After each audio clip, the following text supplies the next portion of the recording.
Oke, selamat datang.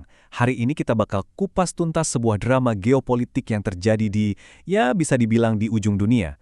Ini cerita tentang gimana Greenland, sebuah daratan es raksasa yang mungkin sering kita lupakan, tiba-tiba jadi pusat rebutan kekuatan-kekuatan terbesar di planet ini. Nah, pertanyaan simpel ini ternyata jadi pemicunya. Ini bukan sekedar transaksi properti yang gagal ya. Ini adalah percikan api yang nyulut krisis internasional, ngeguncang aliansi militer tertua di dunia, dan bahkan ngancam keseimbangan kekuatan global. Jadi ceritanya gini, semua ini meledak waktu mantan Presiden AS Donald Trump secara mengejutkan ngajuin tawaran buat beli Greenland.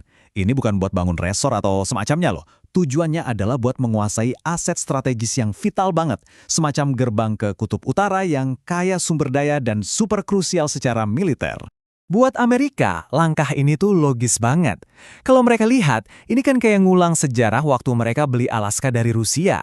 Sebuah langkah yang dianggap jenius buat ngamanin kepentingan nasional mereka di Arktik, yang sekarang udah jadi arena baru perebutan kekuasaan global. Dan kutipan ini nunjukin seberapa seriusnya Amerika. Bagi mereka, ini bukan lagi sekedar permintaan, tapi udah jadi keharusan strategis. Argumen mereka, dengan Greenland di bawah kendali AS, seluruh aliansi NATO bakal jadi lebih aman dan lebih kuat. Terus, gimana dong responsnya? Ya, respons dari Denmark dan Greenland datang secepat kilat dan setegas es Arktik itu sendiri. Sama sekali tidak. Buat mereka, ini bukan soal duit. Ini soal harga diri, kedaulatan, dan identitas mereka sebagai sebuah bangsa. Nah, disinilah kita lihat tabrakan dua cara pandang yang beda banget. Amerika melihatnya sebagai transaksi properti raksasa di atas peta. Sementara Denmark dan Greenland, mereka melihat ini sebagai ancaman nyata terhadap rakyat dan kedaulatan mereka. Pesan mereka jelas, nggak bisa ditawar. Greenland tidak untuk dijual. Titik. Ya udah, mereka coba jalur diplomasi dong. Tapi hasilnya gagal total. Pertemuan tingkat tinggi yang harusnya nyari solusi, malah bubar dalam waktu kurang dari 1 jam. Sempat dibentuk kelompok kerja, tapi itu kayaknya cuma formalitas aja. Jurang perbedaannya udah terlalu dalam, dan Amerika sama sekali nggak mau mundur dari posisinya. Dan lihat deh, taruhannya ini bukan main-main. Perdana Menteri Greenland sampai ngeluarin pernyataan yang bikin geger. Ambisi Amerika ini bukan cuma ngancam Greenland, tapi berpotensi menghancurkan NATO dari dalam, aliansi militer yang ironisnya justru didirikan untuk melindungi mereka. Nah, disinilah ceritanya jadi makin seru dan gak ketebak. Alih-alih diam aja atau coba jadi penengah, sekutu-sekutu terdekat Amerika di NATO malah ngelakuin sesuatu yang gak pernah kebayang. Mereka secara terbuka bergerak melawan Washington. 7 negara. Ingat angka ini ya, ini penting banget. Bukan cuma 1 atau 2 negara yang protes, tapi 7 kekuatan besar Eropa bersatu. Ngeluarin pernyataan bersama yang isinya ngecam keras rencana Amerika dan ngebela kedaulatan Denmark. Coba lihat siapa aja yang ada di daftar ini. Prancis, Jerman, Inggris. Ini kan pilar-pilarnya Eropa. Dukungan terbuka mereka buat Denmark itu ibarat tamparan diplomatik yang keras banget, nunjukin betapa terisolasinya Amerika di dalam aliansinya sendiri. Dan ini nggak berhenti di omongan doang loh. Beberapa negara bahkan ngambil langkah yang, bisa dibilang ekstrim, dengan ngirim pasukan militer, walaupun jumlahnya kecil, ke Greenland. Ini bukan persiapan perang, tapi sebuah pesan simbolis yang sangat kuat, kami siap membela Denmark, bahkan dari teman sendiri. Peringatan dari pemimpin Polandia ini, ini bikin situasinya jadi benar-benar ngeri. Ini bukan lagi sekedar sengketa diplomatik biasa, ini udah jadi skenario mimpi buruk, di mana satu anggota NATO bisa aja nyerang anggota lain. Sebuah tindakan yang bisa jadi pemicu perang dunia.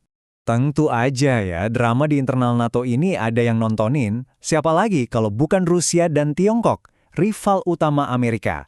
Buat mereka, ngelihat musuh bebuyutan mereka terpecah dari dalam itu ibarat tontonan yang sangat mereka nikmati. Rusia terutama ngelihat semua ini dengan super curiga. Mereka nggak percaya gitu aja kalau pasukan NATO datang buat ngelindungin Greenland dari Amerika.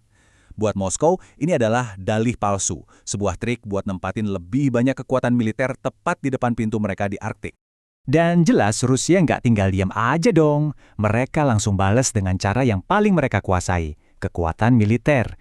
Kapal perang, kapal selam, pesawat tempur, semua dikerahkan buat ningkatin kehadiran mereka di Arktik. Ini memicu eskalasi militer yang berbahaya di atap dunia.